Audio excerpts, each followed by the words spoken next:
Of course, we have to take care of our own country and our own people, but that doesn't mean we do it at the expense of the rest of the world. Sometimes it shakes your confidence, certainly.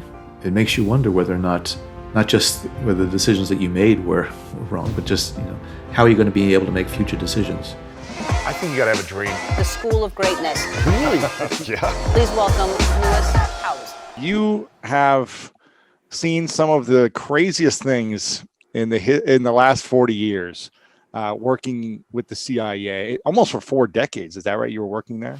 Well, I worked first for 25 years at CIA and retired, went off to the private sector to see what it was like to earn a living outside of the appropriations of Congress. To make real money. Yeah. For at least a little while. Then went back in for the entire 8 years of the Obama administration, 4 of which were at the CIA. So 29 years at CIA and 4+ years at the White House. What would you say is the craziest thing that you had to deal with? Because it seems like every 4 to 6 years there's something crazy that happens. What would you say was the biggest stress for you that you needed to face and help overcome? Well, there's so many to choose from. There are all my interactions with Congress and the hyper-partisan environment there. I think, as I point out in the book, I'm an equal opportunity offender. So there are people on both sides of the aisle that have called for my resignation or firing over the years. Everyone wanted you fired. Yeah. It's sort of the life of a CIA director and an intelligence officer. But obviously the Bin Laden raid was a very nerve-wracking, anxiety-producing, nail-biting situation. Dealing with the aftermath of 9/11 and trying to ensure that CIA was able to respond very quickly to prevent recurrences of those attacks. And that aftermath was particularly challenging because we were also dealing with the Washington sniper, the anthrax attacks, just a number of things that I think just made the whole environment all that more of concern and worry. And then many things that when I was overseas, just making sure that my children were going to be safe when we lived in Saudi Arabia, when there were terrorist attacks in the region, and many things that I can't talk to you about. Right, sure. Was very intense. Mm-hmm. Yeah. What is I think when people think of a CIA agent, they think of a spy in a movie or a film. It's romanticized in that way. What does a day in the life of a CIA agent actually look like? Yeah, and one of the things I think is important is terminology, because a lot of people refer to CIA spies as being the CIA employees, but in our lexicon, at least, CIA officers who engage in conducting espionage are called case officers. They're operations officers. They're the ones who are trained in the tradecraft of espionage and go out and try to recruit foreign nationals to spy against their countries. Really? Yes, and it's those foreign nationals who are referred to as the spies or the assets or the CIA agents, which is a bit confusing because FBI agents are actual, FBI employees. They're the Americans who are in the FBI who carry out their law enforcement responsibilities. So there is, a difference in view, a difference in lexicon. Sure. But again, CIA officers, and I started off in the CIA very briefly as a case officer to go oversee. So you were working with other people from another country to try to get information to use for our country. Right, that's what CIA case officers do. They don't necessarily work with officers of other countries. In fact, frequently when they go overseas, and most times they go overseas, it's not known that they are CIA officers. They have other personas. They have maybe other official cover, such as an employee of another government agency or department. They may work at embassies, but they are not known to be CIA officers because they have to operate surreptitiously in order to meet with foreign nationals who are going to commit basically treason against their countries. Crazy. Why? How do you convince someone of a country who has pride of a country, maybe they don't anymore, how do you convince them to essentially work for you against that country? Well, it's interesting because I think foreign nationals who decide to work for CIA do so for a variety of reasons and motivations.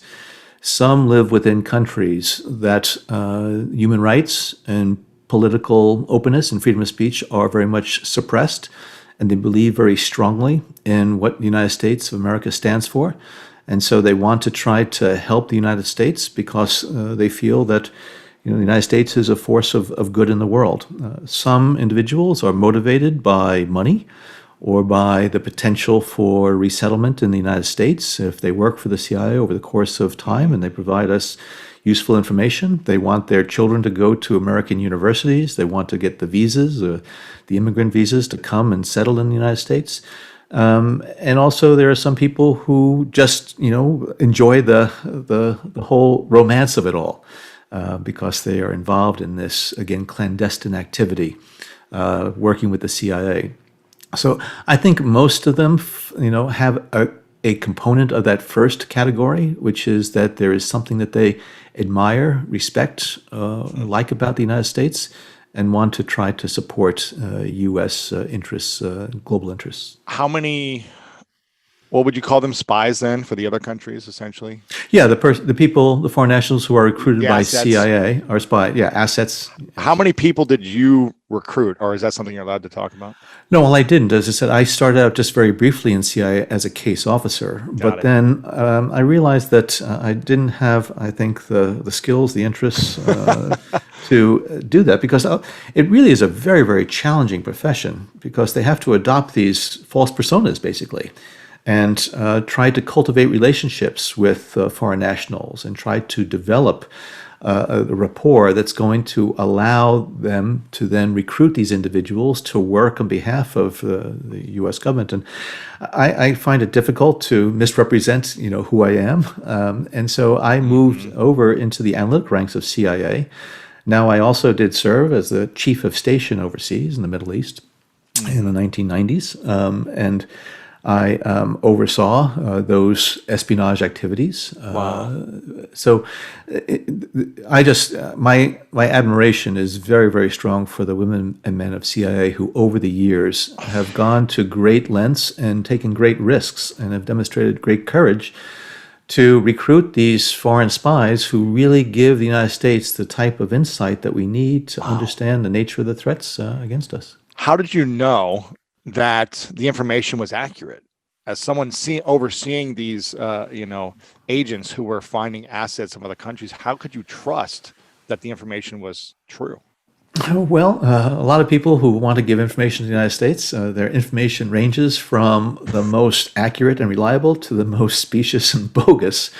And it's up to CIA officers to try to determine whether or not someone is being truthful. And there are different ways to do that. There are ways to validate or verify information. There are techniques and tools that you use to try to find out if someone's being honest, including the polygraph. So CIA will, frequently administer polygraph exams to foreign nationals who are spying for us. Those polygraph exams are not necessarily dispositive of the truth, but they frequently will, rivet one's attention on telling the truth. And also there's a track record over time. Again, you're able to verify somebody's access, verify that the information or documents that they may be providing are in fact true. You also have to make sure that they're not what's called a dangle, which is a foreign intelligence service, pushes someone forward to a presumed CIA officer and to see whether or not they're going to be recruited as a way to expose CIA intelligence activity. So it really is a challenging profession and undertaking for the CIA to make sure that their human assets are going to be providing information that is accurate, reliable, and important. This is fascinating to me because you're essentially living a lie when you have to go out and be undercover and act like you're someone you're not. How does someone like that? And I don't know if you know this or not, but how does someone go out, let's say 9 to 9, and then come home at night and be in integrity, be honest, be their word with their friends and family, and not continue to wear the mask that they're living most of the day? Yeah, that's a really good point. And I do think that there's a certain amount of professional schizophrenia that has to exist because, yes, you have this undercover CIA responsibility and identity, but you have to live maybe a different type of cover, another government agency cover or commercial cover. But you also have to be very, very careful in terms of who knows your actual organizational affiliation. When I was Wow. director of CIA, we would have every year what's called a family day, and CIA officers, women and men, would bring in their families and show them around CIA headquarters and bring them up to the director's suite where my wife and I would greet them. And there was a couple of dozen, I think, occasions over the course of 4 years of family days where CIA employees were bringing their children into CIA headquarters for the first time. And it was the day when the children learned that their parent actually was a CIA employee, No way. as opposed to being an employee of another organization or just a private No company or something. way. And the look on these kids' faces when they came in and just were, they were gobsmacked that, oh my goodness, it's so cool. My mom is a CIA officer, or my dad is. And because you don't want to burden your family members, especially children, with this knowledge that, if exposed, really could compromise a CIA officer's ability to carry out their activities. So it's, when CIA officers conduct these activities overseas, they are basically violating the laws of foreign countries, because carrying out espionage activities, just like here in the United States, if a Russian or Chinese intelligence Right. officer was doing it, they're breaking the law. And the same thing that CIA officers do overseas. So again, it's a very risky profession, but also a critically important profession. Wow. How many assets do you think there are in America that are doing work for other countries? More than a few. Wow. The fact that the United States, I think, is really the epicenter of democratic, values, and freedoms and liberties, allows a lot of foreign governments and intelligence and security services to use the openness of American society, whether they send individuals here under government cover or as businessmen or as students or academics. And so you can imagine the FBI in particular has its hands full to try to How to understand. track this?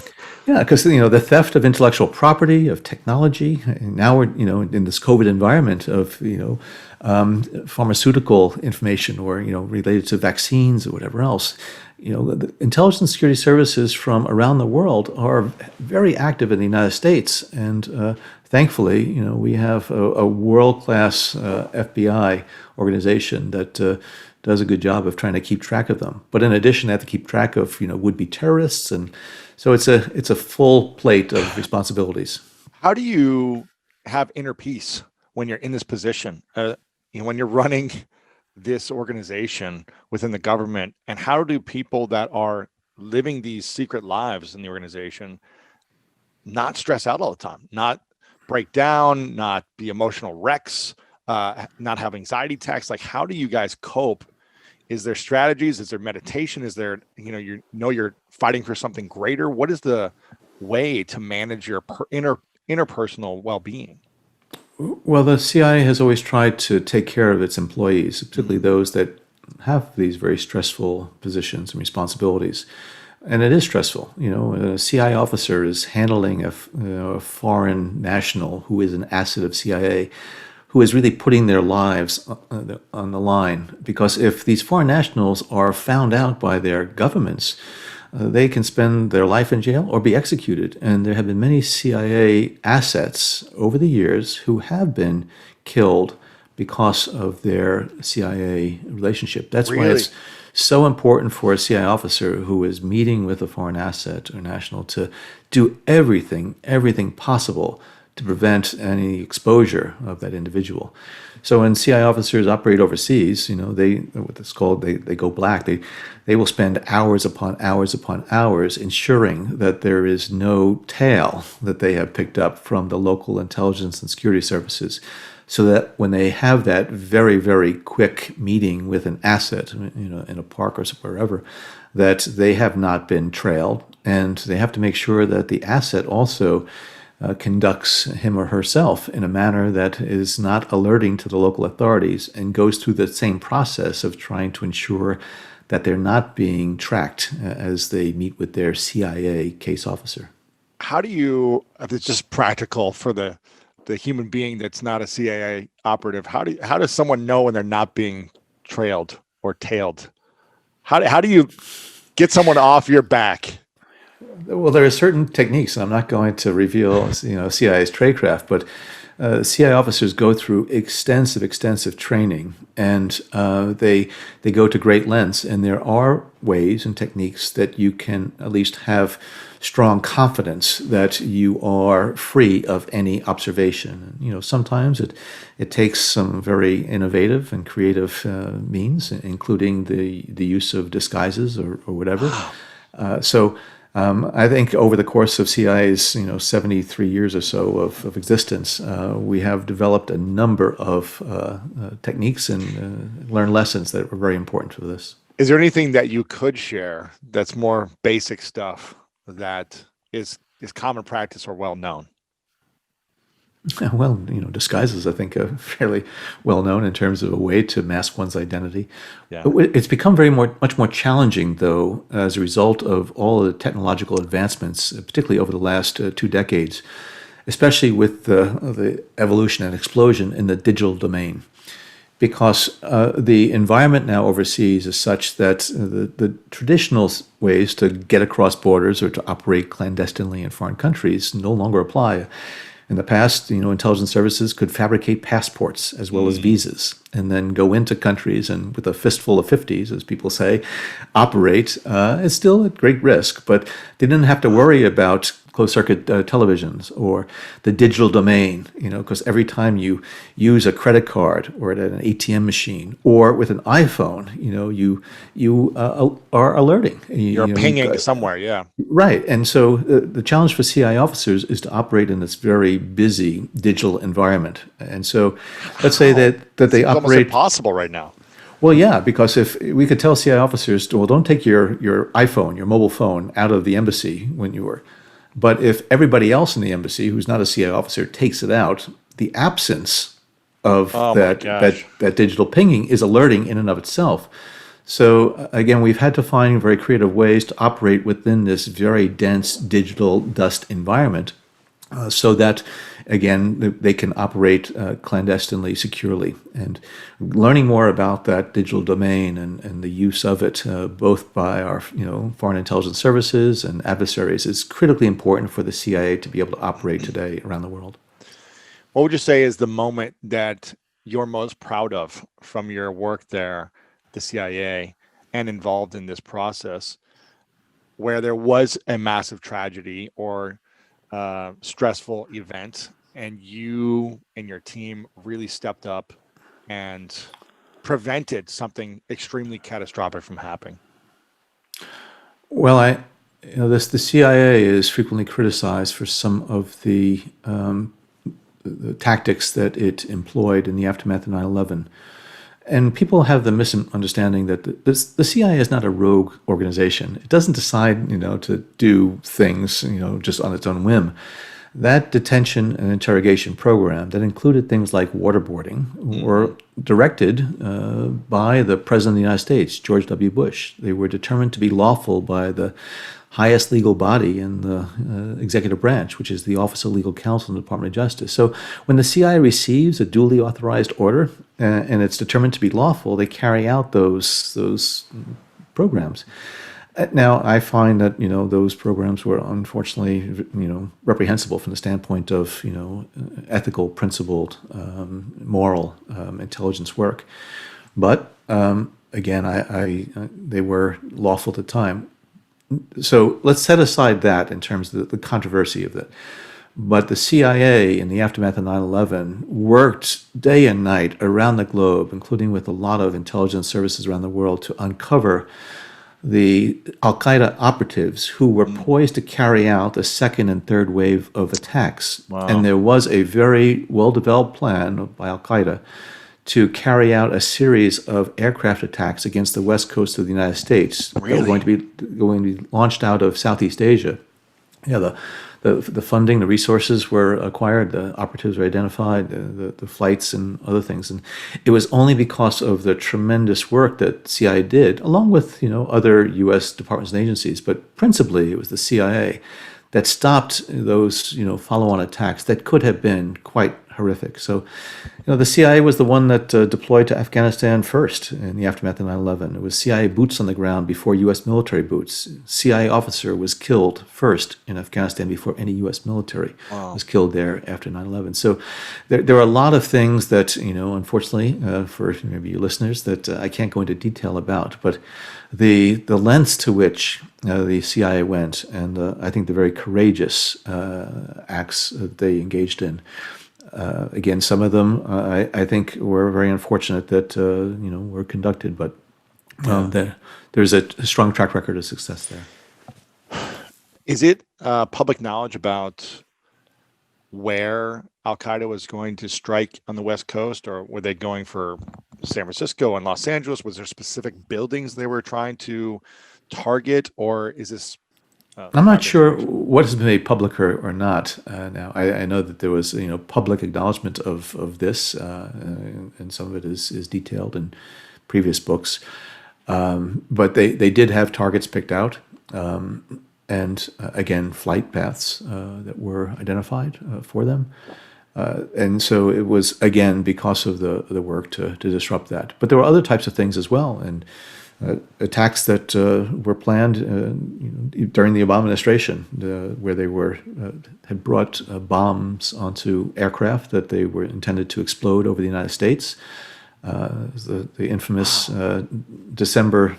Christmas Day 2009, when someone by the name of Abdul Muttalib, who was a Nigerian national, was aboard a flight that was landing in Detroit, and his pants went on fire. And I got a phone call at home, and I detail this in the memoir, that they didn't know what was happening. Why was this person's pants on fire as they were, descending onto Detroit Airport? Well, he tried to detonate an improvised explosive device that had been hidden in his underwear. And there was a bit of a miscue there. And so it didn't detonate, it just flamed.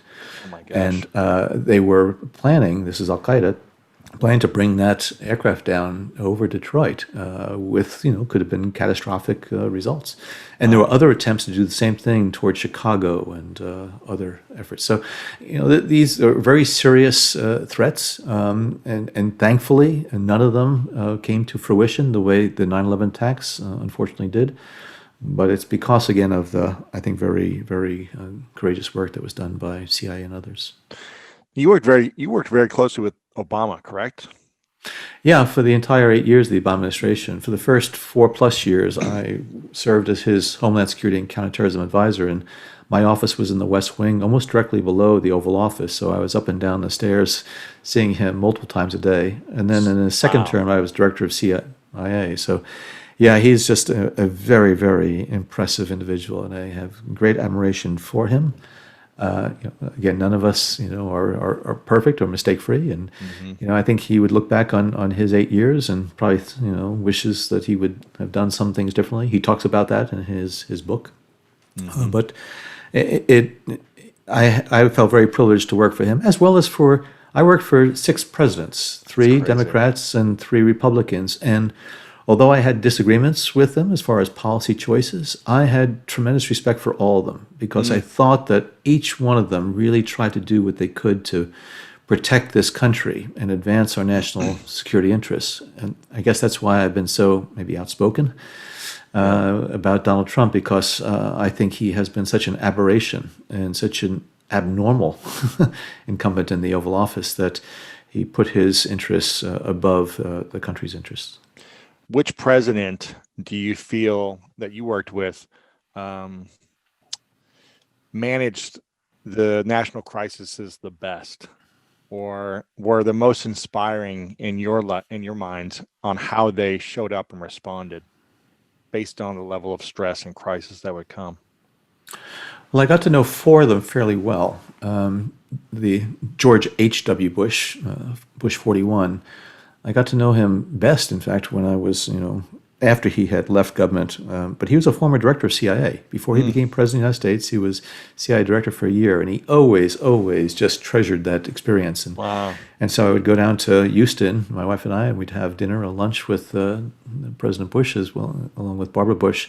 It was just a very, very enjoyable. And he's somebody who given that he was 8 years as vice president and director of CIA and served in Congress and ambassador to China, he had a tremendous breadth of experience. And so dealing with, for example, the Gulf War in 1990-91, he had a very, very measured as well as experienced approach to dealing with that. I had the privilege of being President Bill Clinton's daily intelligence briefer for a year. So I would go down and sit with him in the Oval Office and go through what's called the President's Daily Brief. And he's somebody who really had a very impressive intellect. He could absorb just, massive amounts of information, process it, and had tremendous powers of recall. He could recall things that I had briefed him, months previously, and I had long since forgotten them. So very impressive. George W. Bush, I thought he had a lot of integrity, and I think he was misserved by some people around him, up to and including his vice president in terms of the decision to go to war with Iraq. But in the aftermath of 9/11, the way he, I think, rallied this country and the way he spoke out so forcefully and to ensure that people didn't see this as an attack by Islam on the United States, and made a very strong point about, this is not to be blamed on Muslims or Islam. This is just a group of depraved terrorists. So I do think he handled that situation very well. I think he made some policy mistakes afterward. But Barack Obama, I think he very much deserves the moniker "No Drama Obama," because he always was able to receive even the most unnerving information in a very measured and calm manner. And so I just, he had also almost a unique ability to see relationships far beyond just the information that was being presented. He seemed to always be playing like six-dimensional chess, because he always was looking for, well, if I move my chess piece on this board, how does it affect my positioning on the other board? And he always would ask additional questions to understand the implications of a policy decision he might make. So, the presidents that I got to know, they were different, all of them, but they all, again, were impressive and took their national security responsibilities very seriously, and also tremendously valued intelligence. That doesn't mean that they, put, confidence in everything that we said. They would challenge the intelligence briefings and me, but they very much appreciated the give and take, as well as they appreciated the work and the sacrifices that were made by intelligence officers. Wow. So you would say you became the closest with Obama because you were seeing him pretty much all the time? On a regular basis, yeah. Late at night, early in the morning, if I had to, go up to the private residence or call him and wake him up, or so you get to know people. Wow. What can you share about the Bin Laden scenario, about the strategy behind that, about the information that you would give to Obama, about the planning of it? What can you share about that?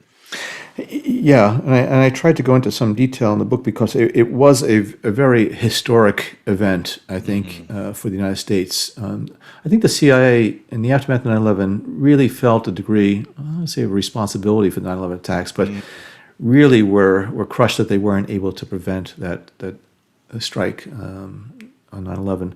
And so therefore we're working diligently over the course of many years. And the intelligence business is really one where you really try to find all the different puzzle pieces, and you're never going to get all the pieces, and you try to understand what those puzzle pieces reveal in terms of the picture.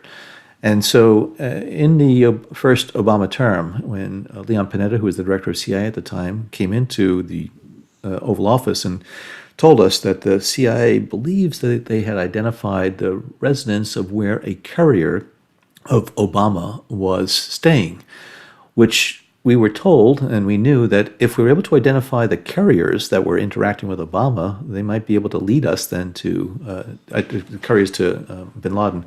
Yeah. So not, it was not Barack Obama. But. No, right. It was Osama bin Laden. Yeah. So it was exciting, but we also knew that there were some real challenges there. And when we were told that this compound was in a place called Abbottabad, which also was the location where basically the equivalent, the Pakistani equivalent of West Point was. That's where they would train the military officers. So it made us wonder whether or not the Pakistanis were hiding bin Laden and giving him protection there. And so it then provoked or sparked a months-long effort to try to get as much insight as possible into who was at that compound. And we were able then to observe a tall individual who would walk on the compound and just in an exercise fashion. And we called him the Pacer. And we didn't know whether that Pacer was bin Laden or not. But Barack Obama wanted us to come up with options in terms of if it was bin Laden, what would we do? And so now, there were you were able to track this through satellite or through, how were you seeing this? all of the above, put it that way. Anything you could find, yeah. Yeah, there are, we were wanting to, tap into our human source networks. We wanted to use different types of technical collection systems, whether they be ways to observe that area or ways to pick up signals intelligence. So it was, again, this is the work of intelligence officers to piece together everything possible to, again, try to understand what that puzzle picture actually looks like. And so the options that were considered were to hit that compound with missiles. That was dismissed for a variety of reasons. One is that it would have caused a lot of civilian casualties in the area. But also, we wouldn't have had confirmation that it was bin Laden who was there. And so eventually we decided on the assault by the helicopters and the U.S. Special Forces, the U.S. SEALs, Navy SEALs, to go in. And it was a very, very intense, nerve-wracking operation with great, great secrecy associated with it. And it was, a real testament to not just the dedication and work of the intelligence professionals, but the talent, skills, and courage of our special forces. So now, are you orchestrating this whole thing? Essentially, you're planning it with Barack day in and day out for a month or two. You're in the weeds of it. Well, there were a lot of people. I was the president's counterterrorism advisor, but I worked very closely with Tom Donilon, who was the national security advisor in the White House, and with President Obama and Vice President Biden. And then Leon Panetta at the CIA, and then Bill McRaven, who was admiral, who basically led or oversaw that assault. So it was basically a trifecta of Department of Defense, the CIA, and the White House. And it was designed to try to ensure the utmost secrecy because we knew that bin Laden was not going to stay at that compound forever. Because al-Qaeda leaders would go to certain locations and then leave after time because they were afraid that their, location was going to be exposed. And so we were working against time. We also, though, knew that one of the things that Bill McRaven told us that when we decided on the helicopter assault, that we had to do it according to the lunar cycle. Because every 28 days, you want to make sure that there's going to be the least amount of moonlight that the helicopters can travel into Pakistan and the assault can take place. So you have about a 3 or maybe 4 day window every 28 days. And so we were trying to time the assault so that it would coincide with the least amount of moonlight and also the weather. That's fascinating. And also conditions on the ground. So yeah, it was an orchestration fascinating effort. So it had to be one day, essentially, with the least amount of light. Right. Every 28 days, you try to optimize that. And so we decided that it was going to take place on that May 1st day. Wow. So when you said this is happening, we are doing this, and we're going to be doing this in this fashion, how many months or how many days did it take from, okay, this is happening, this is the way it's going to happen, this is who's going in? How long did that take until it actually happened? Well, it was in early September that Leon Panetta came into the White House and told us about this compound that might be, in fact, the location of bin Laden.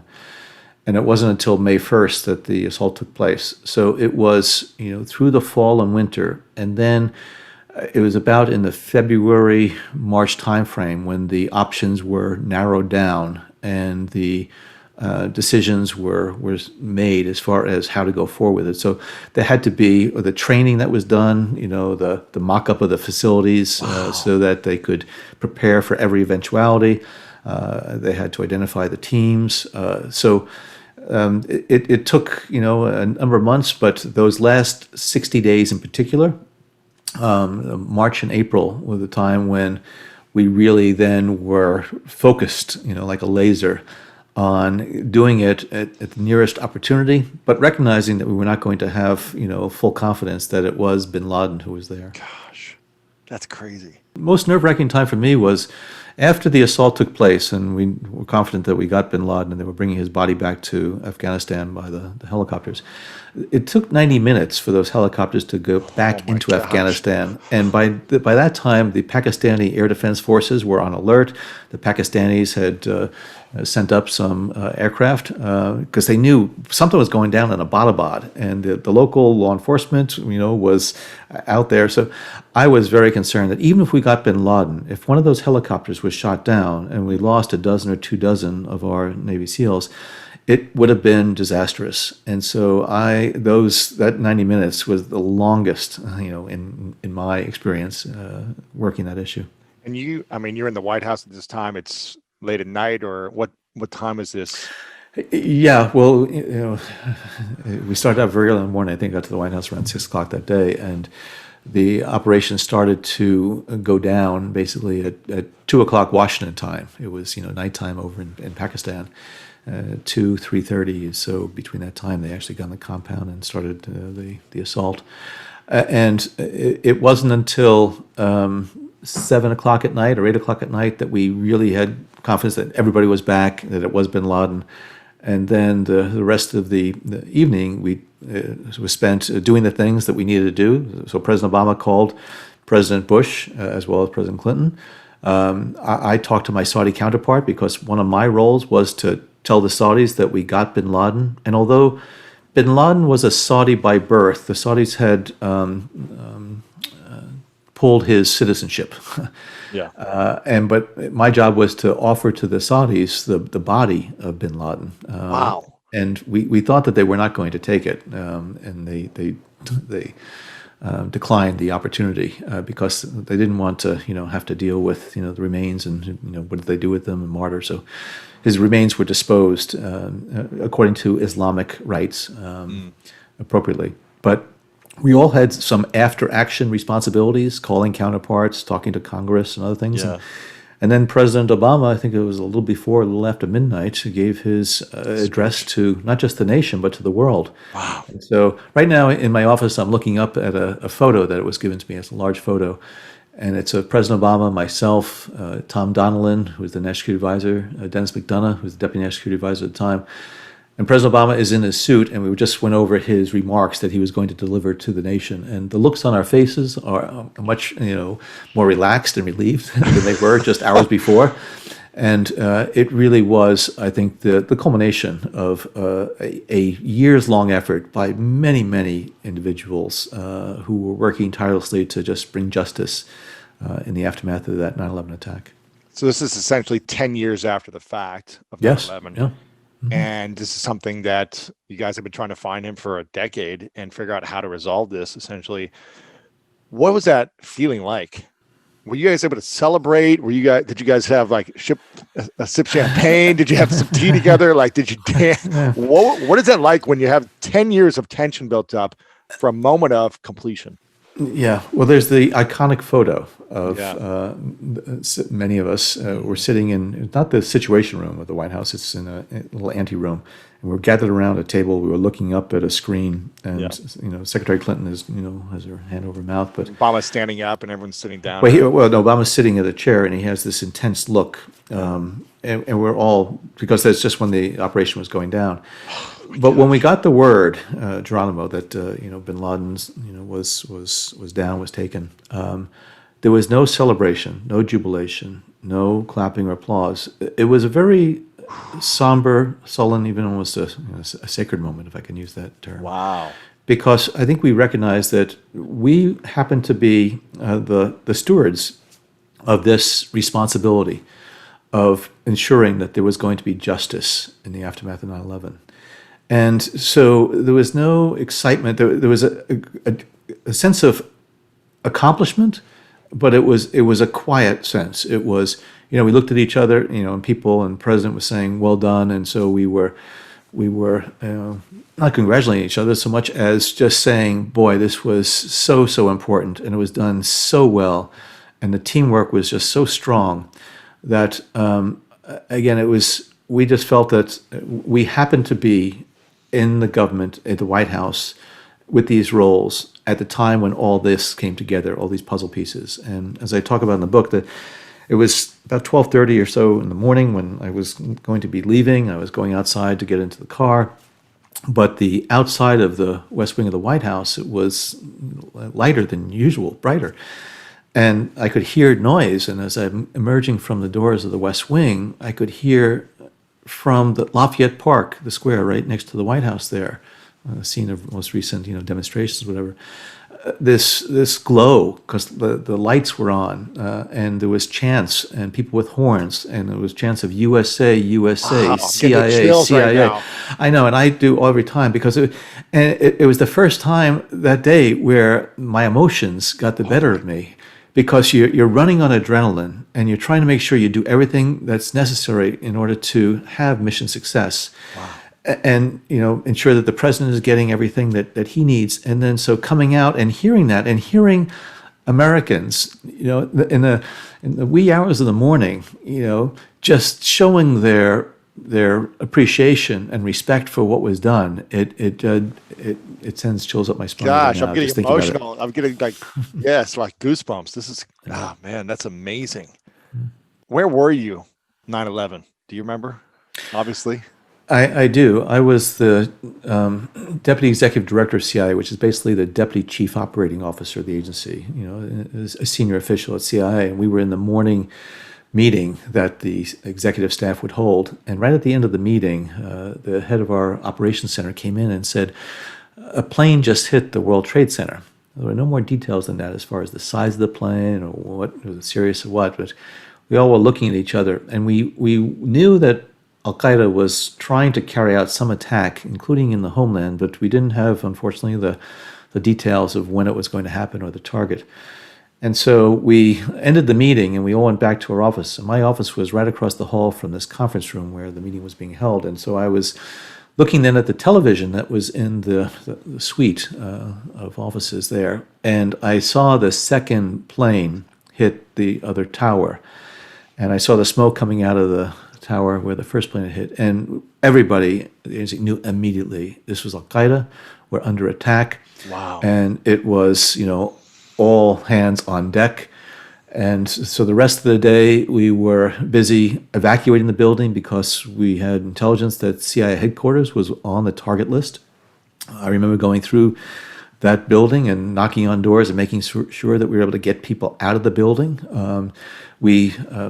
Our folks who were working on counterterrorism stayed there, irrespective of the risk and the threat, because there was just a tremendous, tremendous requirement to learn everything about who was on those planes, what else might be planned.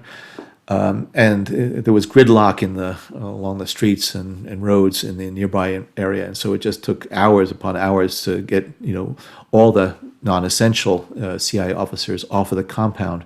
But I knew then that the next, years, certainly in the immediate near term, was going to be just such a demand on CIA to be able to respond to Al-Qaeda. How do you say all hands on deck. This is pre-iPhone. This is pre-social media. This is, I remember 2011. I'm a freshman in college playing football. And it's early in the morning, and I remember seeing that. I didn't even know what the World Trade Center was. I'm a guy from Ohio. I had no clue what, World Trade Center was. But then it became very quickly learned what was going down. How do you gather enough information when everyone, it seems to be in chaos? The country, the world, there's no intelligence through phones like there is now. Like, what do people do if you're just like calling on a landline? You're just Well, the CIA had communication systems that we were able to, talk securely to our people overseas, to our foreign counterparts and others. And the CIA has a presence in, many, many, many countries around the globe. And so immediately, as I said, everybody went to sort of battle stations. But one of the things about the CIA and also the U.S. government, as good as we are, we rely so heavily on our foreign counterparts because they're the ones with the eyes and ears in the countries of concern and of interest. And so we had to work very, very carefully and closely with them and intensively to ensure that they gave us whatever information they had that could have helped piece together that puzzle to find out who was responsible, who else might be out there, because we were very concerned about those follow-on attacks, and we didn't know if they were going to take place the next day, the next week, or month, or whatever. So for quite a while, we were on, razor's edge and racing against time to do what we could. And that's why CIA was asked to send people immediately out to Afghanistan and to work with the Afghan locals and the tribes and to see whether or not we could find out where Al-Qaeda was and the leadership was. And that led then to the U.S. military arriving and, the push against the areas where they were, holed up in Tora Bora. And that's when Al-Qaeda scattered. And so it became then a years-long effort to try to, again, find, disrupt, dismantle the Al-Qaeda, entire organization. Wow. How do you personally deal with self-doubt when maybe you don't have all the information or all the data, and that's your responsibility, and you're saying, here's what we need to do, here's what we think something is, let's take these actions? How do you overcome doubt and insecurity around information that may be accurate or maybe not? Yeah, it's to be an effective leader, really, within your organization or with the president or whatever. It's a big challenge, and the thing is that the CIA has very intensive training programs and tries to ensure that you understand exactly what types of information are important, how to evaluate them, how to determine how to collect more information. But then when you're in these positions of responsibility, and I think one of the important lessons that I learned is to know when you need to make a decision and when there's not time to wait for more. Right. But also one of the critical skills, I think, of intelligence officers and policymakers is to try to ensure that you understand the gaps in your knowledge. And I would always tell intelligence officers who are going to go brief down at the White House, whatever, is to make sure that the people that they're briefing understand that what you're sharing is not the totality right. It's of the 20%, picture. It's 10%, yeah. Yeah, we might only have 10 puzzle pieces, and there might be 100 yet to be found. And so understanding the context and making sure that you appreciate the gaps in your knowledge and the confidence that you have in it. But again, there come a time when whether you're a president or whether you're a intelligence officer, director of CIA, you know that you have to make a decision based on the knowledge that you have, the advice that you get, recommendations that you're given, and try to do the best job possible with what is available to you. And looking back over my career, there were decisions I made based on the data I had, based on the sense that I had of what was the right decision. There were mistakes that were made. Those I'm going to have to live with for the rest of my life. And I would always go back and try to say, why did it not go the way we thought? And again, learn lessons from them. But again, when you're in these positions, if you wait for totality of knowledge, I see it as the sin of omission. Wow. You can make sins of commission, but sins of omission can be as devastating. Yeah. And how do you personally deal with, decisions made that you tried to give your best based on the information and what was available, but ended up in hurting people or causing tragedies in some way? How do you personally deal with that to make sure that you have confidence moving forward in decision making? Sometimes it shakes your confidence, certainly. It makes you wonder whether or not, not just whether the decisions that you made were wrong, but just, how are you going to be able to make future decisions? Yeah. But again, if you're going to be in these positions of tremendous responsibility, you cannot neglect those responsibilities by avoiding decisions. You have to know when it's, you shouldn't make a certain decision or you don't have to make a decision. But the best intelligence officers, the best government officers, best public servants I've seen take to heart mistakes that they make and really try to ensure that they do their absolute best never, ever to have to make a decision that might entail another mistake. Yeah. And fortunately, I think the overwhelming number of decisions that are made are the right ones. Sometimes there are big strategic decisions. Do we invade Iraq? Well, that obviously begets so many more decisions and actions and whatever else. So, there are tactical decisions that are made that have just have implications, but in a defined time or space. But then the broader geostrategic decisions that are made that have reverberations well beyond that day or that area. Was there anything that you were against that ended up being a big mistake in the last 30, 40 years that you were saying, I don't really think we should be doing this as a nation, whether it was a president's decision or whoever's decision? Was there anything you were like, you know what, we could have done without that? When I was in CIA for close to 30 years, I saw some things that I very much disagreed with. And when I was director, I tried to correct some of those things that I thought were wrong. The CIA was involved in some things like toppling governments, in our history. Certainly during the Cold War, when there was this rivalry and competition and almost existential tension between the United States and the Soviet Union. And so there was a race to try to gain favor in different parts of the world. What I talk about also in the book is that I am very much an opponent of any type of dissemination of disinformation. I think it's the propaganda, the putting out falsehoods, and intelligence services, including U.S. intelligence services, have done that over the years in order to advance their interests. But first of all, I think it's incompatible with the values of our country. I think it can be very, very damaging if it's uncovered. But also, I think that the United States should really be seen as a beacon of truth, as opposed to false smears just to advance some particular program or project. Also, I do believe strongly that the covert action programs, these are programs, again, authorized by a president of the United States, should never be done just to conceal embarrassing information. Or I think that the hand of the United States sometimes has to be hidden overseas. But also, I think we need to take more responsibility for the types of things that we do as a way to demonstrate how a country operates in the international environment in a responsible, judicious manner. Yeah. And so there have been some things that, again, the CIA has been involved in over the years, whether it be disinformation or, again, toppling regimes. These are things that I think never should take place. What's your definition of integrity?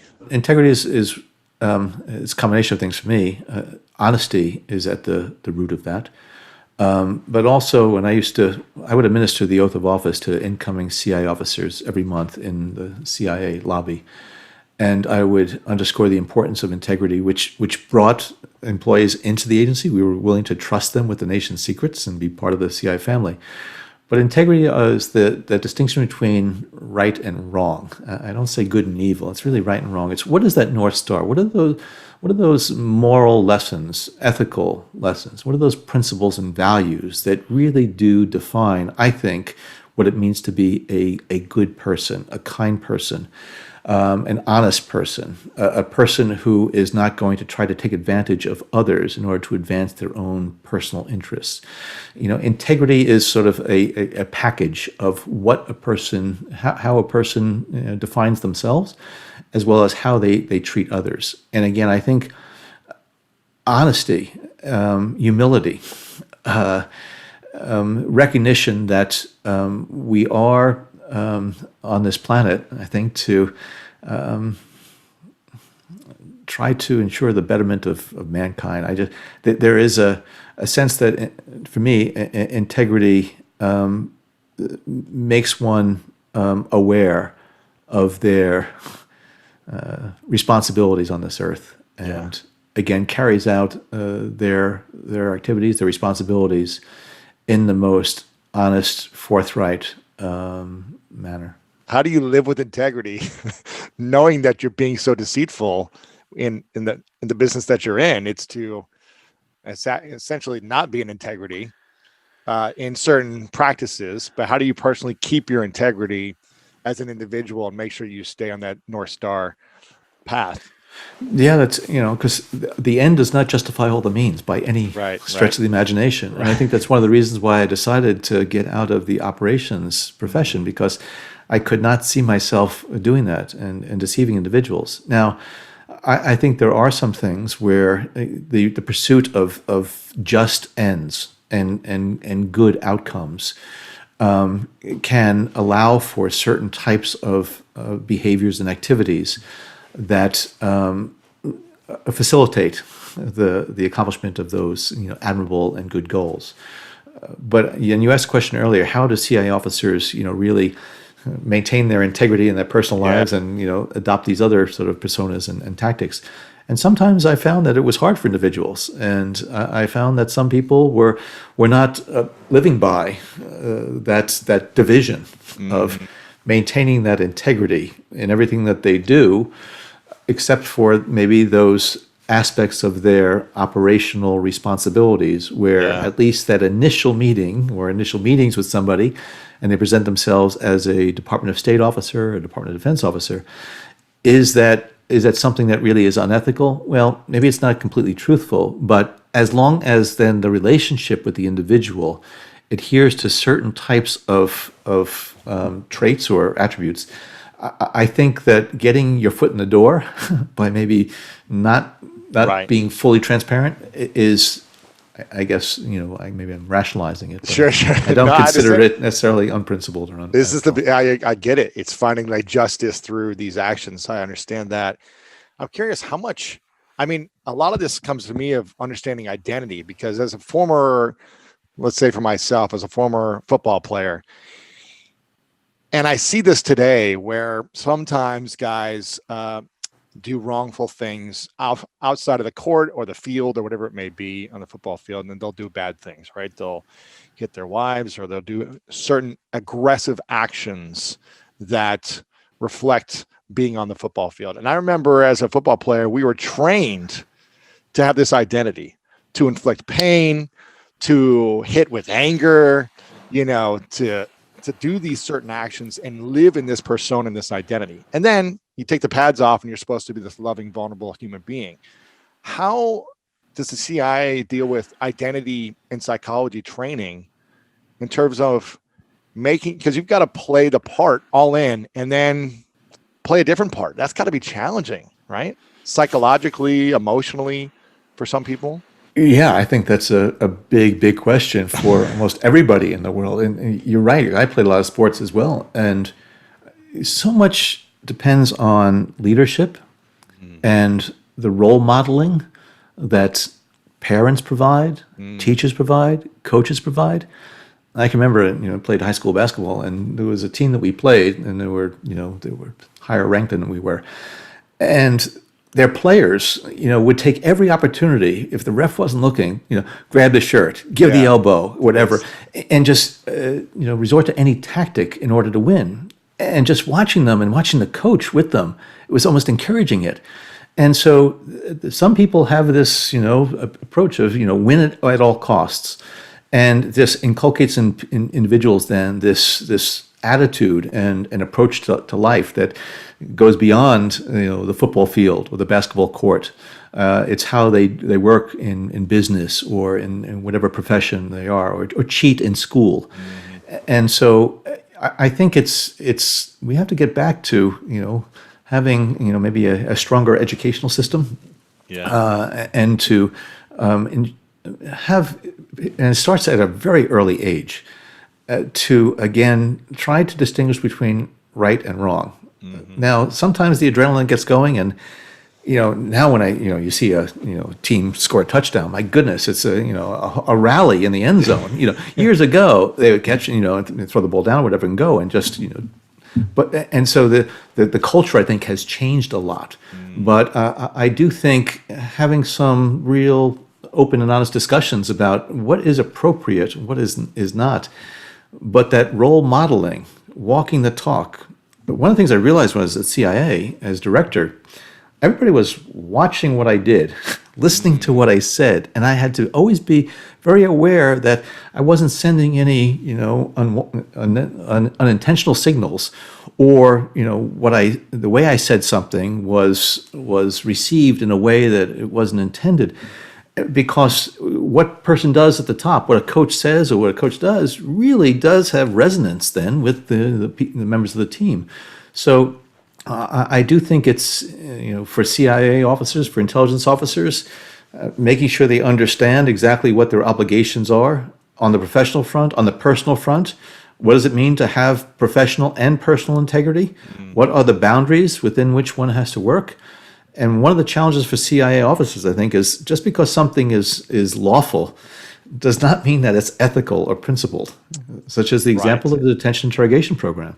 And so what I tried to do when I was at CIA is to, first of all, ensure everything we do is lawful, but then is it consistent with the values that I think that the CIA needs to embody?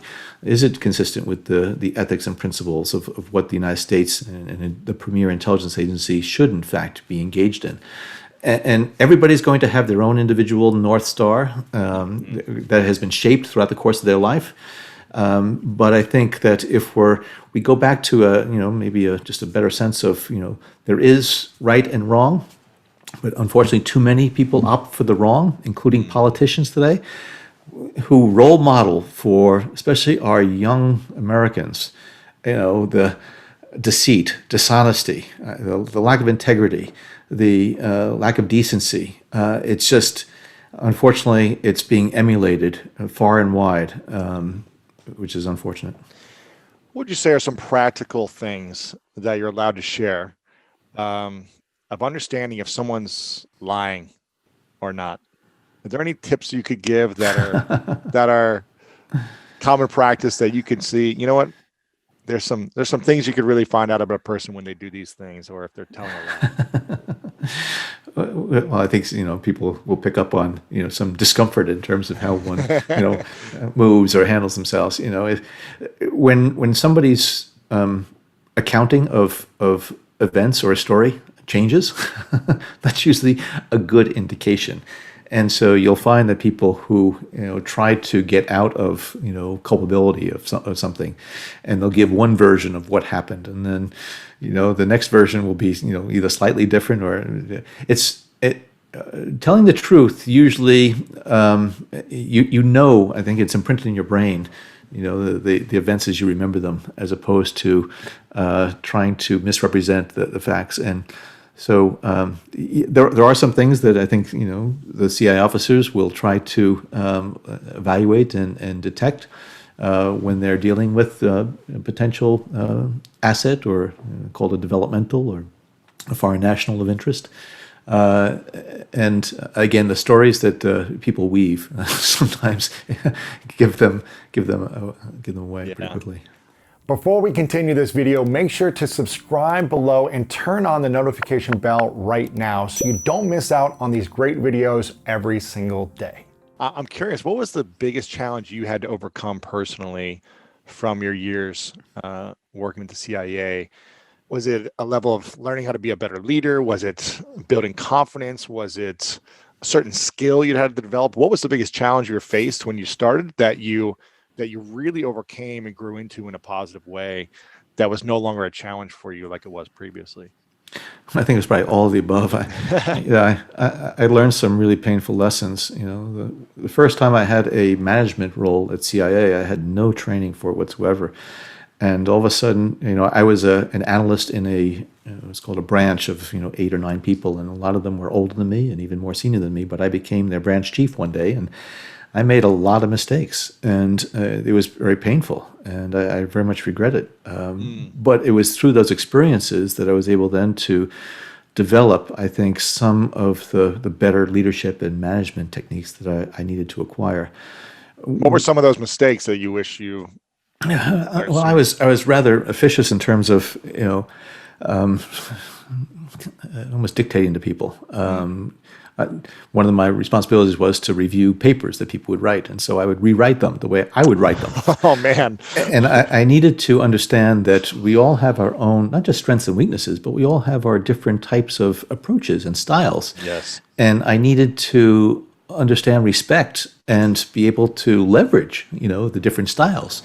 And also engage more. I was a pretty strong introvert. I think I still am, except when I'm speaking out about some politicians. And so I needed to sit down, talk with people, and then listen. And I think I was a little bit too much of a loner. And so over the course of my career, I was fortunate I was able to work for some very good people who taught me some lessons. In fact, when I was deputy executive director, the executive director, his name was Buzzy Krongard. He was from the banking industry. He came into CIA, but he has a real management, knack. And when he learned that I was going to be his deputy, the first thing he said to me, he goes, "John, I want you to know that you can make a mistake." I said, "Well, that's kind of interesting guidance." He said, "Now, there's some caveats to that. One is I want you to make sure that you don't make the same mistake twice, because that shows you're not a learning person. So any mistake you make, you have to learn from it." He goes, "And secondly, if there is a decision that you have to make that is the equivalent of a shot, if it goes wrong, it's a shot below the waterline." He's a former Marine, so there's a nautical reference there. He said, "You really need to raise it up the chain of command. You need to bring other people into that." He said, "This agency is big and strong. It can take a lot of shots above the waterline, but if it's a shot that's going to be near the waterline or below the waterline, that's not something that you should do on your own." And he said that he evaluated good leaders and managers of those who know what actions they should take. He said, "I don't want you to be afraid to make decisions, because that's what you're here for, to make the decisions in your position." He said, "So the good managers and good leaders are the ones who know the actions, decisions they should make, and then the actions and decisions they need to raise up the chain of command, or that they need to bring other people into that discussion before a decision is made." And he said, understanding that is really, I think, the key to good leadership. And so it was something that was impressed upon me. And I think that the course of my subsequent career, I had the same approach, and I used those same talking points with the people that worked for me. And I think your sports background, you understand that it's not the team with the hot shooter that wins the championships. Yeah. It's the team that's able to really work well together that is so critically important. And so I learned. How do you develop teamwork with non-superstars? Sometimes I think it's a lot easier to develop teamwork with non-superstars because then there is mutual dependence. And it's one of the things that in CIA, people were asking me when I would swear them into office, what is it that is the key to success at the agency? They said, you became director. What was it? I said, well, I just happened to become director. But it also shows that anybody can. There's obviously humility, integrity, all those things. But I said the people I saw flame out in the agency, who I thought had all the talent that they needed, were the ones who were really that individual operator. The people that kept information from others, the people who tried to promote themselves at meetings, or the individuals who didn't recognize that one of the real objectives of the agency is to have people empower one another. What can you do to help empower the work of other CI officers? And what can others do to empower you? It's that interactive system that really is going to define the success of the organization, because you don't want to have a bunch of insular components. That's why when I was at the agency, I reorganized the agency to better integrate the analysts and the operators and the scientists, technologists, open source specialists, whatever else. To me, the real secret of success in dealing with future problems is better integration of capabilities and efforts, so that you have an awareness of what others can do, what their capabilities are, what their tools are, what their authorities are. And with that awareness, then you can better plug and play in order to have a more sort of a symbiotic, relationship between them. So, and in a team, and I played on a lot of, I don't want to say mediocre teams, but teams that were that gelled well, that even though we might have only had a 500 record at times, Yeah. it was above what we were individually capable of because we were operated as a team. And that again depends on leadership. The tone the coach sets, the signals sent, the reward systems, as well as the individuals. You can have somebody be the leader of the team or the captain of the team, who are not going to be the hotshot, who are not going to be the star. They're the ones who are going to motivate. They're the ones who are going to continue to set by example. And to me, that's the difference between success and failure of any organization or enterprise. So that team component, but again, mutual interdependence, that recognition that the whole is greater than the sum of the parts is really so important. And I didn't recognize that when I was an early manager, a leader at the agency. I had to learn that over time, that I had to rely more on other individuals. That is, and people who think that they're the best, the smartest, the brightest, the wisest, they are failing to recognize the reality of the environment. We're talking about leadership. You worked with 6 of the biggest leaders in the country. Do you think that the presidents, when they're voted in and they're chosen, do you think they are already great leaders, or do you think they become great through the mistakes and adversity and the challenges that they face in their presidency? No, I don't think they're born great leaders. I think some of them have some innate traits and inclinations that allow them to develop into very good leaders. When you think about members of Congress, either in the Senate or the House, they're legislators. They may have a staff that they have to oversee, but they don't really lead, organizations or enterprises or whatever. I think there are certain skills that are attached to that. You look at Donald Trump. He was the head CEO of a family organization. The people basically snapped to. I don't think he developed any real leadership skills there. But I saw that the presidents that I got to know well while they were president, Bill Clinton to a degree because I was his daily briefer, but then Bush and then certainly Obama. I saw them over the course of their 8-year terms, which each of them served, really mature in terms of their understanding of the policy challenges they had to deal with.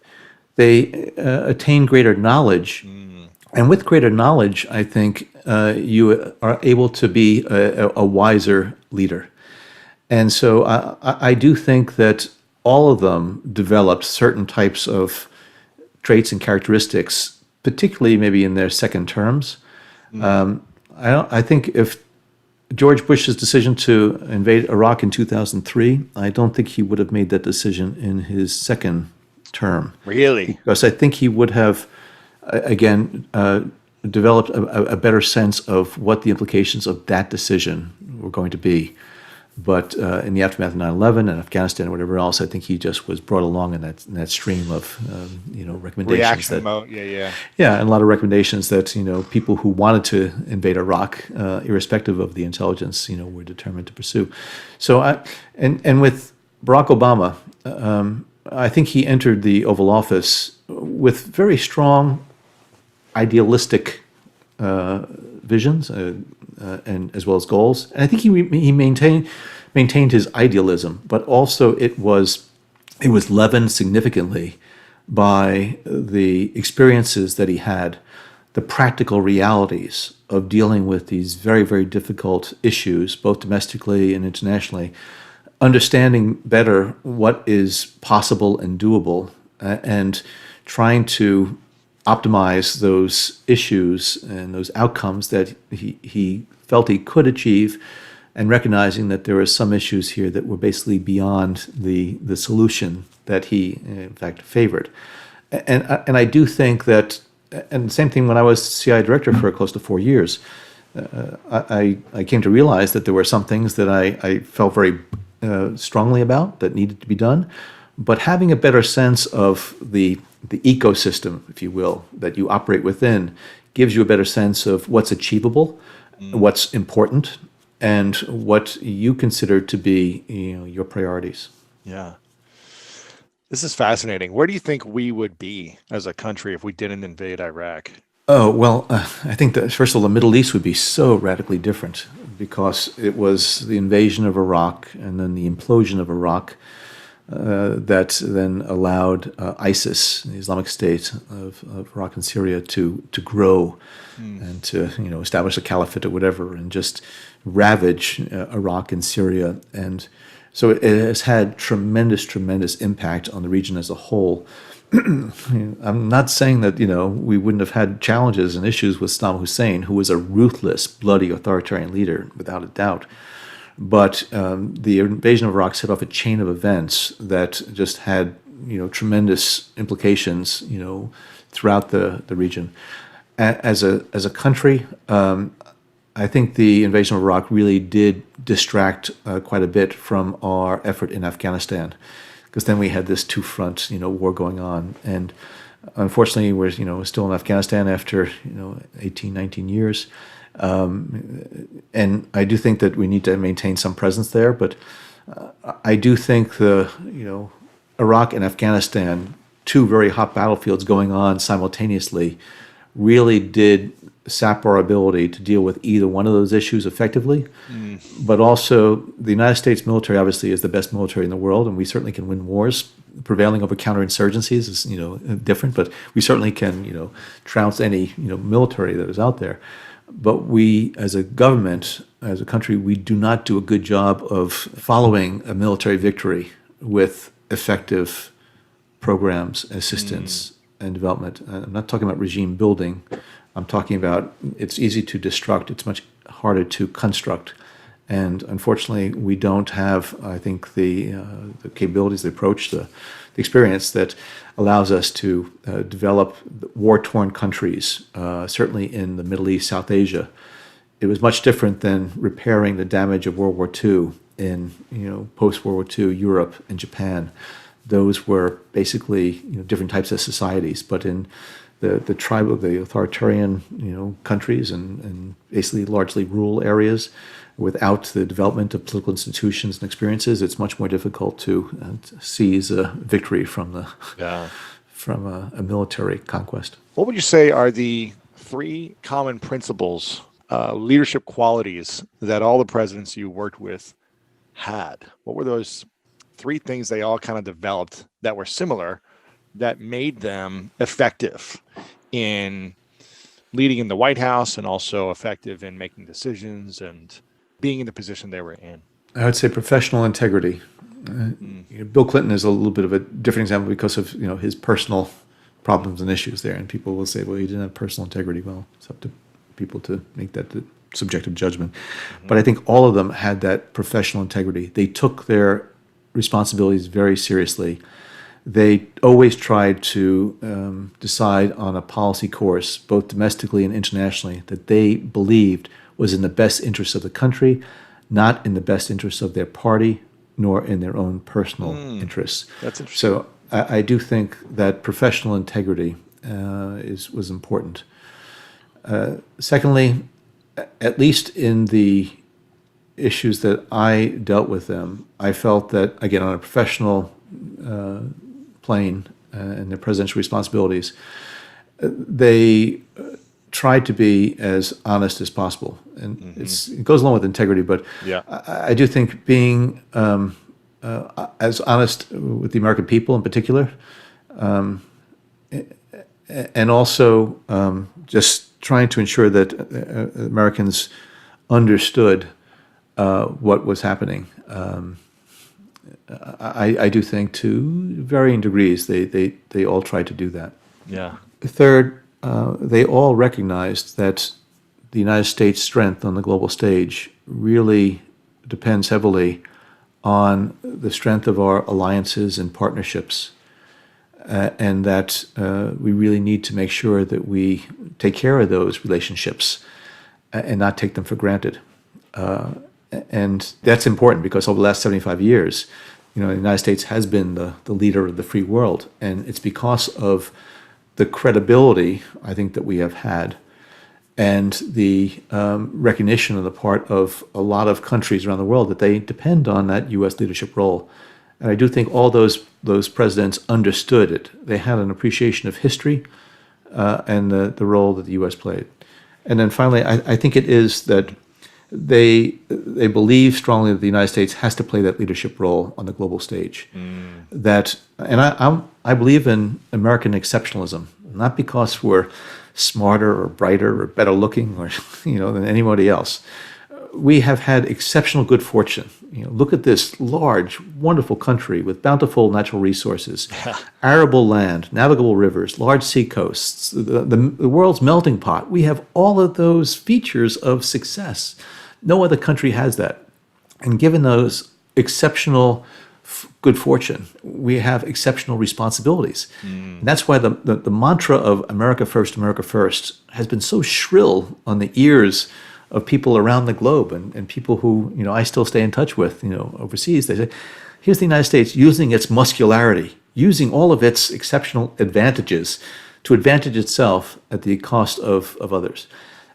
And I do believe that Presidents Clinton and Bush and Obama, and before them, President Bush 41 and Reagan and Carter and Ford and all the others, they really did understand that the United States has this very, very important global responsibility that, of course, we have to take care of our own country and our own people.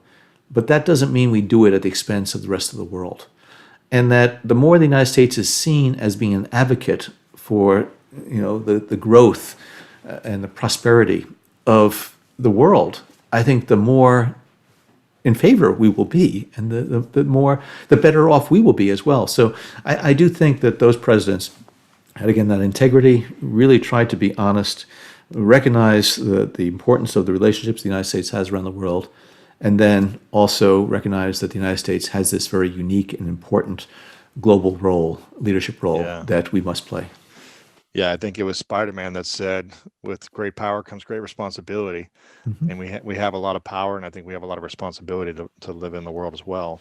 I want to keep going, but I want to be respectful of your time, and I have a couple final questions for you. Sure. This is called the 3 truths question. I ask all my guests at the end. So I'd like you to imagine a hypothetical scenario that it's your last day on Earth many, many years from now, and you have lived the exact life you want to live and accomplished everything else you want to accomplish. But for whatever reason, all of your material, your content, this interview, this book, it has to go with you to the next place you go. So no one has access to your written words, your audio, your videos anymore. But you get to leave behind a piece of paper that has 3 things you know to be true, or your 3 greatest lessons that you've learned in your life that you would leave behind for the world as all they would have to kind of remember you by. I call it the 3 truths. What would you say are your 3 truths? My 3 truths about myself? 3 truths for the world. 3 lessons that you would want to leave behind. Boy. I should have prepared for this. We are all imperfect beings, but that does not mean that we shouldn't strive for perfection. Recognize that there is so much about life we don't know, and maybe much of it is unknowable, but we should strive to understand as much as we can about who we are, why we're here, and what it all means. Third is to remember that we are all individual beings, part of a larger global collective, and that we each have a responsibility to do something during our short and fleeting lifetimes that benefits mankind in some way. I don't know if they're truths, but they're things that Lessons, I think about. That's great. What, as someone who is now retired, what is the impact you want to have on the world moving forward beyond this book, which I want people to get because we barely scratched the surface on a lot of the stories in here and the lessons and incredible eye-opening principles that you've learned through your years of working with these presidents and in the CIA. But I want people to get this book, My Fight Against America's Enemies at Home and Abroad, Undaunted. So make sure you check this out. But what is it you want to create moving forward? Well, it's one of the reasons why I decided to write a memoir, which was to provide a glimpse into what it means to work in the world of intelligence and national security, and to try to encourage young Americans to seriously consider some type of public service during their lifetime, whether it's intelligence, or law enforcement, a diplomatic corps, or even local communities. Doesn't have to be the federal government. But this is a great, big, wonderful country. I am the son of an immigrant. My father immigrated from Ireland when he was 28 years old in 1948. Wow. And always instilled in me and my brother and my sister just how special it was to be an American citizen. And he said, never, ever take it for granted. He said, millions upon millions of people over the years have striven at great cost and sacrifice to come to the United States the way he did, because it is the land of opportunity. It is the land where dreams are made. And that he said, too often Americans who are born here really take for granted all of the exceptional good fortune that we have. And he said it's important to be able to give back to this great country of ours. And so I've tried to spend time. I'm affiliated with my two alma maters, Fordham University in New York and the University of Texas at Austin. I am a distinguished fellow, and I talk to a lot of students and participate in seminars and give them share my experiences about what life was like in working in the government, because what I really wanted to do was to share the great honor that I had through the course of 33 plus years, and to tell them that despite what you might, hear about, and despite what you hear in Washington in terms of the denigration and disparagement of intelligence and law enforcement and the deep state, unfortunately, we live in this hyper-partisan, very politicized, very acrimonious environment right now. But there are important things that we need to preserve about this country. And there are some real significant challenges that are on the horizon. And we need to, I think, work more harmoniously to try to address the challenges that range from terrorism to proliferation to climate change to cyber challenges, you name it. And we need to tap into this great melting pot of ours so that the best and brightest really do contribute in some way to form a more perfect union. And so I just am trying to spend as much time as I can sharing my experiences. My national security career is in my rearview mirror. Yeah. But to the extent that this book helps to, again, spark maybe an interest, I'd like to write some more, being more, I guess, analytical about some of the challenges that lie ahead, and just, again, to share my experiences as I can. You mentioned the deep state. This is something I don't really know much about because I've just heard about it. I've never seen it. But this is what is this, conspiracy theory that the elite or the richest in the world are influencing government in certain ways and making decisions. Is that essentially Yeah, it depends on one's perspective of, how they view the deep state. But I think that there's this, very large cabal of folks, in intelligence and law enforcement and other things that operate clandestinely to try to shape world events and national developments. And despite the best efforts of the politicians and the leaders who are trying to, undercut the deep state. I worked in government for, over 30 years. I never encountered a deep state. Again, I think it's just some people who are just trying to, make a point about, people in the government who are operating clandestinely, roguishly against the better interests of the United States. And it is just a flat out lie. Wow. There you go. You heard it here then.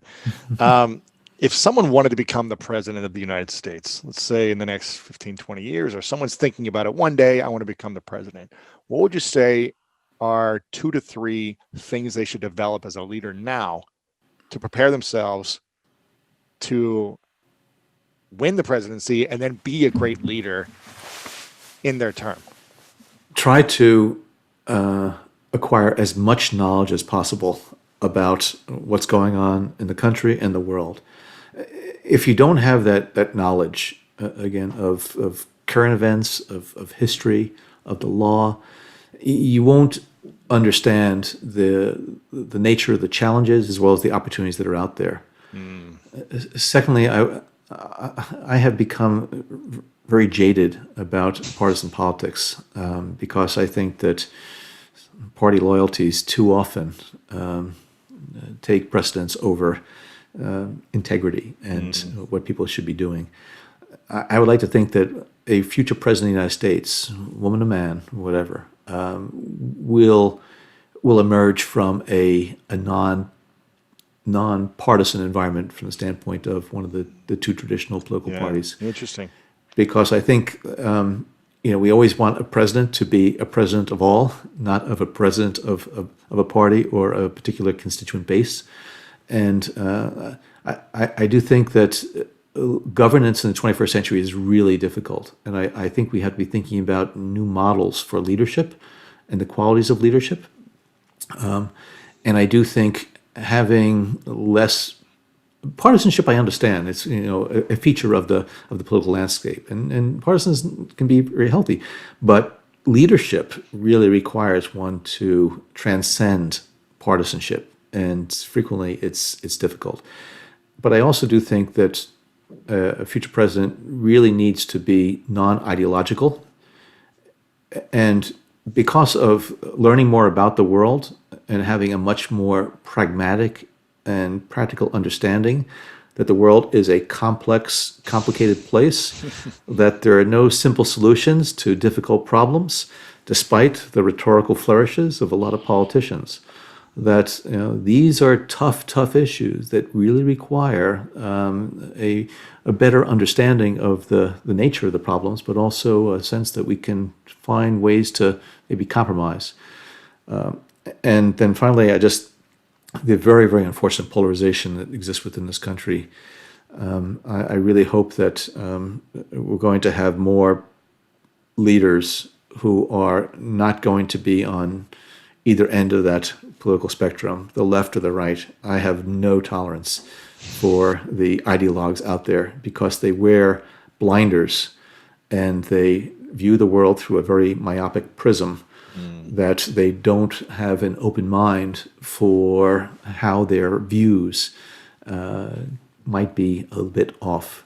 So I do hope that, and then finally, I guess, I'd like to think that future presidents are going to have the requisite humility, understanding what the limits of their knowledge as well as their capabilities are, and that they're going to have to rely on a lot of other people in order to be a successful and effective president. Yeah, build a great team around you because you're not going to have all the answers, obviously. Well, that's how sports teams do it. Exactly. John, I really acknowledge you for showing up the way you do right now after serving for so many years. I think it was 33 years in the CIA you served. Yeah, 29 and a half or so in CIA and another 4+ at the White House as President Obama's assistant. So, I acknowledge you for showing up for as long as you did under the extreme amounts of stress and anxiety and uncertainty and unsureness of decision-making at times and potential regrets and mistakes and weight that you might have had to carry for different things. I really acknowledge you for leading with a humble heart and serving at this stage of your life in a way to really help educate us and reflect back on lessons learned and how we can become better as human beings and as a country and in the world. And acknowledge you for showing up the way you're showing up now. It's really inspiring to witness and see what's possible as someone leading at a high level in a government area. So I really acknowledge you for that. And I'm excited for people to get this book. Tons of great stories, lessons, and things that you'll really want to learn about. If you want to gather information and become a better leader, you've got to gather information about the past. And this has a lot of that information. So make sure you check out this book. I have one final question for you. The toughest is usually reserved for last. This should be easy, I think, for you. But before I ask it, make sure people follow you on Twitter. You're John Brennan over there. Is there anywhere else we can support you, follow you, engage with you online? No, I pop up here and there in different newscasts and other types of things, and I don't know what the next chapter of my life is going to fully involve, but I've tried to take a step back a little bit from Twitter. Also, I didn't want to cede the Twitter sphere to Donald Trump, and that's why I engaged in a rather strident way at times. That much to my critics' dismay and anger, but. I'm originally from Jersey, so There you go. the Jersey comes out as well as my Irishness comes out, and I like to think that people never have to guess where I stand on issues, and that's why I have been criticized from all ends of the political spectrum, which is fine with me. Sure. There you go. Well, they can follow you there if you ever get back on a consistent basis. But the final question is, what is your definition of greatness? Oh, my definition of greatness: accomplishing something that is beneficial to more than yourself, to making a positive difference, to taking full advantage of one's life, to do something productive, something helpful, something important, something profound, something memorable in a good sense, making a contribution to humankind. And sometimes it can be something that is globally known and understood, but some things that are known only to a relatively few. But unknown people can achieve greatness. It doesn't require a very large public profile. Sometimes people seize opportunities that come to them. They rise to the occasion. And so, again, greatness to me just means that it's something meaningful that someone is able to achieve and accomplish. Again, something that affects more than themselves. Yeah, that's beautiful. Well, John, I really appreciate you for coming on. I want people to get the book Undaunted. Check this out. And thank you so much for your service, your leadership, and for your humility again. I really appreciate it. Thank you, Louis. I really enjoyed the conversation. Best wishes to you and to all your listeners. If you're looking for more greatness in your life, make sure to check out this video right here. And also check out our free PDF, The 3 Secrets to Unlock the Power of Your Mind to help you change your life. Download it right here. I can get you to tell me so much more if you're correcting me. I can get you to say things to me that you would never say to me otherwise.